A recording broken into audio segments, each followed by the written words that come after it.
Welcome everybody to a look at a film from our video. This was released back in 2018 and it is 1985's The Quiet Earth. So this is directed by Jeff Murphy, who also did the likes of Young Guns 2, which is better than its predecessor, and Under Siege 2 Dark Territory, which is worse than its predecessor. So this is a post-apocalyptic science fiction film, clocking in at 91 minutes long. The only actor I've seen anything from before in this is Bruno Lawrence, who was also in the really rather underrated 80s film Smash Palace. I think that was 80s or maybe late 70s, but yeah, that's another kind of New Zealand kind of effort that is really rather well done, and one that I do highly recommend checking out. So after a top secret experiment misfires, a scientist may be the only man left alive in the world. So this is an overall excellent post-apocalyptic science fiction film, which mainly comes down to how it manages to balance out the horror of loneliness with a calm tone. While its sci-fi element, though crucial, isn't overbearing, as it keeps characterization at the forefront of its plot. And there are also some striking visuals and cinematography, with the ending being particularly beautifully done.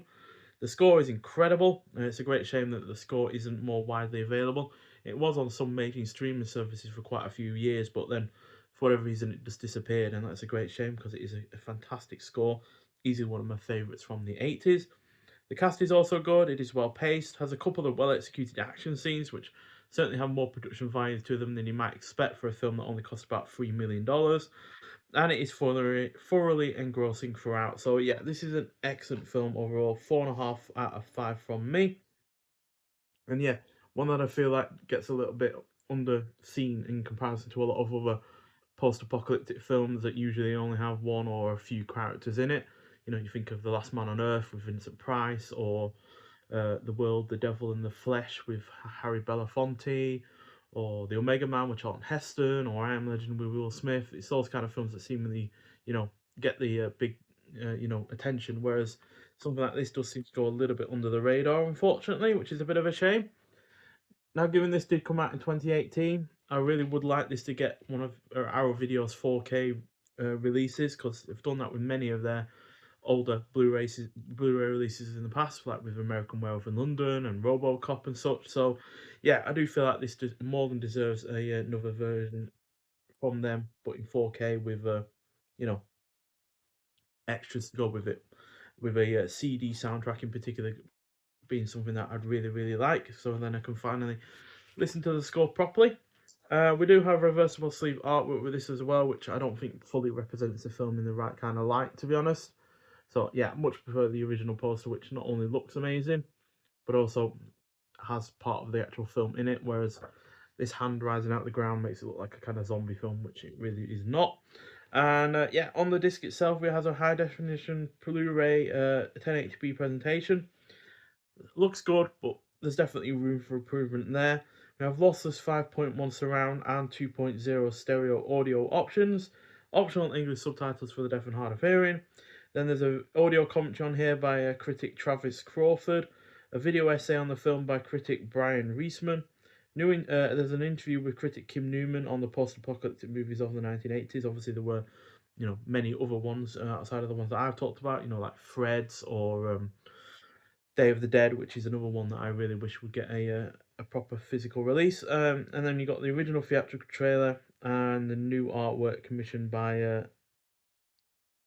Laz Marquis. So yeah, absolutely sensational film, and one that I do say that I highly recommend seeing. But hopefully our video does give it a proper 4K limited edition release at some point, where we can have this fantastic poster in a big proper poster that can go up on a wall. CD soundtrack, hard box, and maybe some a booklet or art cards, and more extras on the disc itself. So yeah, like I said, highly recommend seeing it. Don't go in expecting it to answer everything about the plot.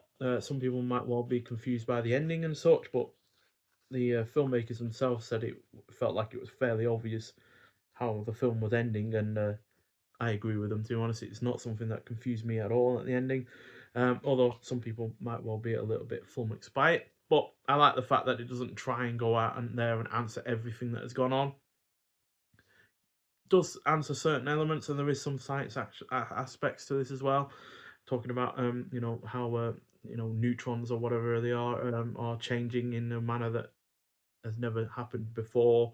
The sun is fluctuating, and how this person survived, where as obviously the majority of the population of the Earth did not, and stuff like that. But I think it all works in tandem really, really nicely with the characterization.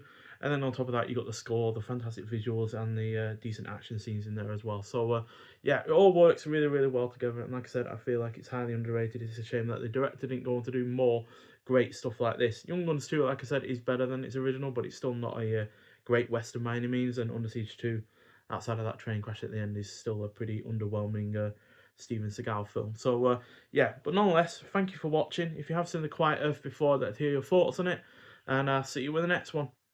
Bye.